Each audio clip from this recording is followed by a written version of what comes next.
If you guys are new to the channel, or this is your first time checking out low boost films, make sure you subscribe. We do a lot of stuff with LS cars. This is an E36 LS turbo swap. Got an M235 that I track a lot, or that I wish I tracked a lot. Got a couple other builds that I'm working on with some other people, and got some more stuff we're gonna be announcing later on this summer and early next year. Some really good projects that are gonna be in the mix here too. So make sure you guys stay up to date on everything and enjoy.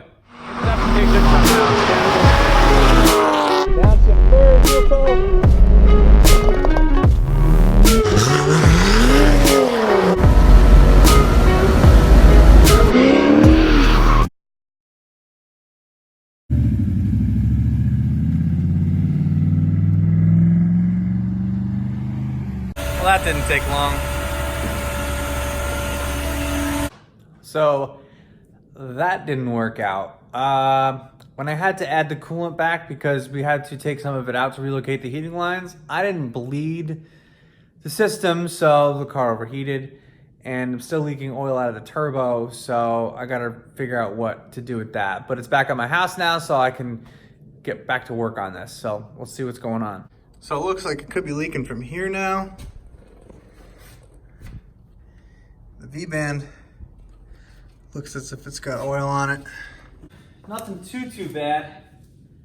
There was some oil coming through the housing into the compressor wheel, and there's a little bit of it in the intercooler, but could be much worse. Got to clean all this with some brake cleaner, and turbo's still spinning fine. I don't think it's blown. Gonna have to check and see if the seals are still holding up, or we might have to rebuild it, but still remains to be seen. Maybe make a reservoir like 4" by 4" by 1.5 inches deep to sit right under the turbo so the oil can accumulate there so the scavenge pump can pump it out. Still trying to figure out if that's going to be feasible. Piece of angle aluminum that I've cut and made kind of like a reservoir. Gonna have to weld it up. I got a nice fat 12 AN drain. That's gonna work well. And then we're just gonna hopefully weld it just like that to it, maybe a little closer, so we don't really come down too much lower than that. We're gonna try to have it so it's in a little bit more. And then off of my fittings, put the 12 AN here, or the 10 AN out to the scavenge pump.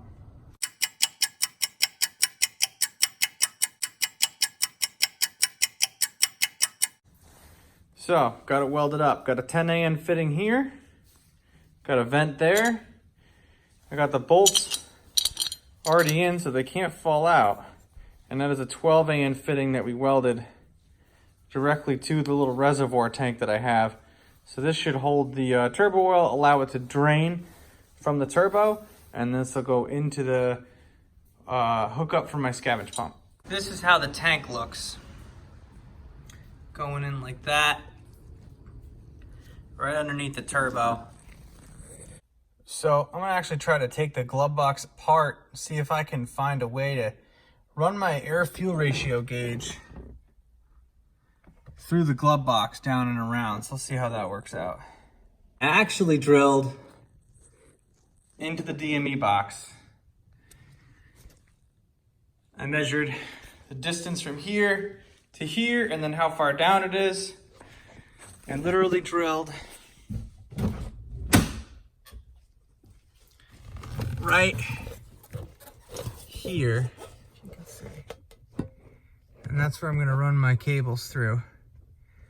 It's pretty big too. So, bored it out a little bit more with a hole saw, and it's almost 1 inch. So I could fit all the wires I want to right there.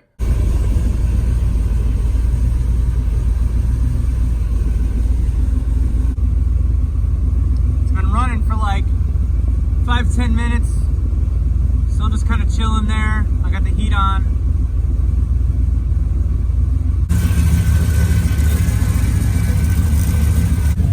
The smoke that was coming out of the exhaust is just residual now, so that hopefully means that the oil is burned out of the system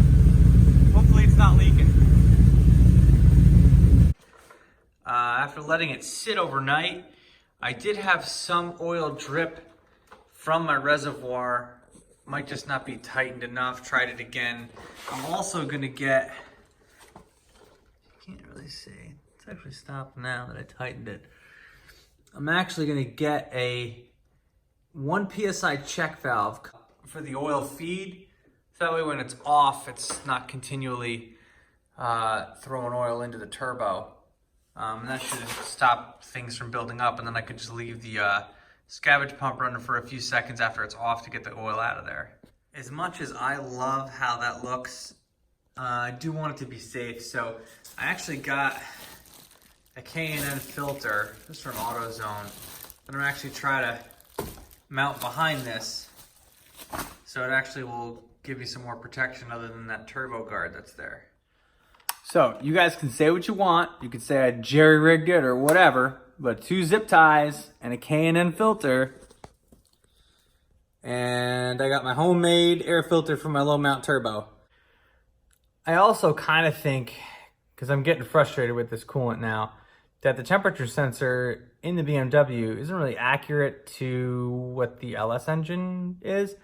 So I'm getting a Bluetooth OBD2 interface for the car. That way I can see coolant temperature, oil pressure, every diagnostic thing I need to, right from the smartphone. So I'm gonna try that. We'll see how that works.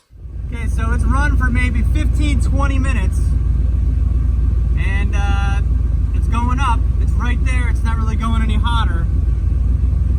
But I'm also not driving it. I'm trying to figure out what the hell else it could be.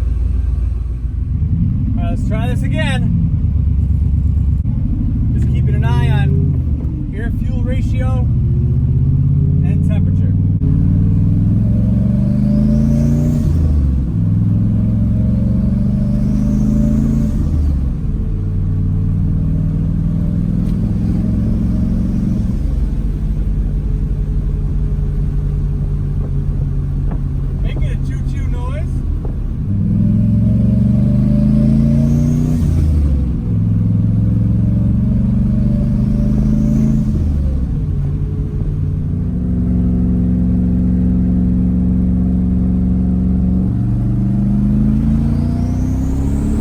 I gotta see what's going on. It overheated, not as bad this time because I washed it better. But I look like I have coolant and oil coming from the head gasket, so maybe I've messed that up. Doesn't look like oil's coming out of the back of the turbo anymore. I still gotta inspect after I take everything apart again. But I got stuff coming from everywhere back here. Oil, coolant. I think there's a few points during this build, and I think when people do builds, where they get to a point where they just say, oh, I can't do this anymore, I give up, and they sell the car. And I think I've come across that a few times. This is one of them. But, if you're out there and you're building a car and you're having some problems, don't give up. Keep pushing on, because when it's all done, it's going to be totally worth it. And you got a lot of friends, a lot of people right here on YouTube that offer a lot of advice. And I want to thank you guys for putting in the comments different things, because you definitely have helped me out. So I want to thank my friends. I want to thank you guys that are watching for commenting. Make sure you keep the comments coming, because I'm sure I'm going to screw something up. This is my first time doing a full-on engine swap or anything like that. I've done bolt-on stuff, but nothing this crazy. So you're going to make mistakes, and I definitely did. And you're going to make mistakes at home. So just keep plugging at it, and we'll get this shit done. I pumped it up with this coolant pressure tester to really, 10-15 psi to see what's happening. And it is spewing out of that steam vent. So I'm either going to need a new gasket or try to order another one. Hopefully it doesn't do that anymore, but that's where my coolant leak looks like it's coming from. All right, so I got the intake manifold off. It's a little wet here, and it looks like oil. So the culprit was My oil pressure sending unit wasn't really torqued down that well. It was torqued down at the bottom, but not near the top. So it was spewing there. And these back valley bolt covers, bolts were, and these ones weren't really torqued down well either. So there was a lot of oil there. So my steam vent, I have a gasket there, but I don't have one here, and that's where it's coming from when I tighten it down, even though I torque it good. So I'm just gonna get a new steam vent. I think this one's a little ugly looking too, so let's do that.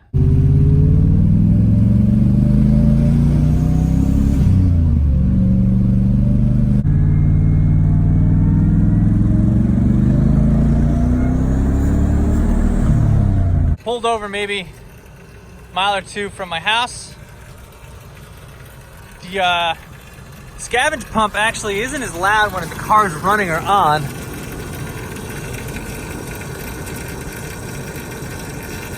But not doing too bad. Okay, so I probably drove it for maybe 15 minutes, maybe 5-6 miles, going maybe no more than 45 miles an hour, but it didn't overheat. The needle went up, but didn't go as high as it did when it overheated before, which is good. The only thing is, I don't think that needle's accurate. It could be running at normal temperature and I could just be freaking the F out. So I got one of those Bluetooth OBD2 scanners that can actually go right to my phone, and that way I could view everything: oil pressure sensor, water temp. So hopefully tomorrow when that comes in, thank you Amazon, we'll be able to take a really good look at the temps, and I'll drive it further than just around my neighborhood 5 or 6 times. But there is just a slight drip from the transmission. I'm hoping that that oil is just residual, or it could be a rear main seal, which would be really shitty because I'm driving it. It's pretty fun. I didn't get on it, but I will soon. So, do about 55. Temps are staying right there, not going up or down, which is good.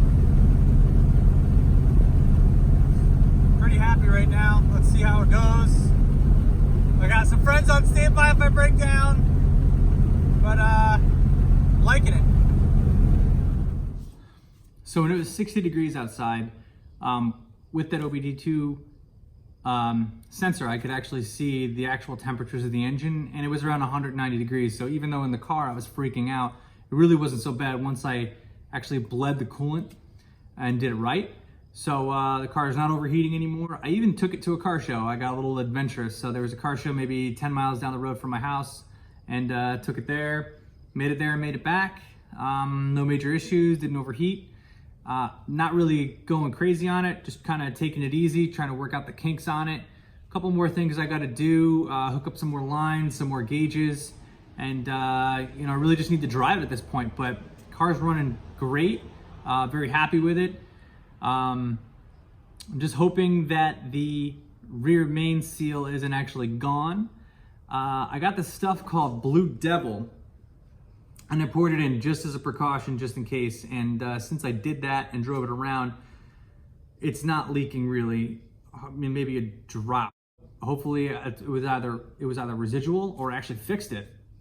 So Blue Devil, if your rear main seal is leaking a little bit, might help out. So thank you guys for sticking with me this far. It's been a whirlwind of a process. I'm really happy how the car is turning out. I just am excited to drive it as much as I can now. And make sure you guys subscribe and stay up to date on all the uploads. So thank you guys very much for watching, and I'll catch you in the next one.